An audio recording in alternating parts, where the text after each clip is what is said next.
The sun peeked over the horizon, painting the prairie sky with hues of pink and orange. Dewdrops clung to blades of grass, sparkling like tiny diamonds. Birdsong filled the air as the prairie awoke from its slumber.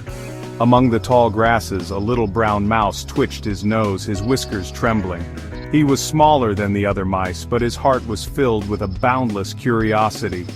The sound of rushing water reached his ears, a sound that beckoned him, a sound that whispered of a world beyond the prairie. The little mouse had always been drawn to the river. Its ceaseless flow, the murmuring of its waters, held a strange allure. He would often sit by the riverbank, listening to its tales, imagining the distant lands it had journeyed through. The other mice would chide him, warning him of the dangers that lurked beyond their familiar prairie. But their words couldn't extinguish the flame of adventure that burned within him.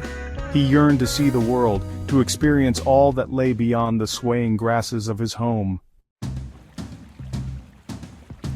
Every day, the call of the river grew stronger. It was a siren song, pulling at his heartstrings, urging him to break free from the confines of the prairie. He knew he couldn't ignore it any longer. He had to see what lay beyond the horizon, to discover the source of that mesmerizing sound. One morning, as the sun cast long shadows across the dew-kissed prairie, the little brown mouse made a decision. He would follow the river, no matter where it led him. He took a deep breath, the prairie air filling his lungs, and announced to the other mice, "I am going to follow the river." His voice, though small, was filled with determination. The other mice scoffed and shook their heads. "Don't be foolish," they warned. "The world out there is dangerous. You'll never survive." But the little mouse paid no heed to their warnings. He had made up his mind. He turned towards the east, towards the rising sun and the distant sound of rushing water, and took his first step on the long journey ahead. His journey began at the edge of the prairie, where the tall grasses gave way to muddy banks. The river flowed swiftly here, its surface shimmering under the morning sun. As he sat by the water's edge trying to decide his next move, he encountered a wise old frog. The frog, with eyes that seemed to hold ancient wisdom, listened patiently as the little mouse shared his dream of following the river. When the little mouse finished speaking, the wise frog smiled. "The river's journey is a long and arduous one," he croaked, his voice deep and resonant.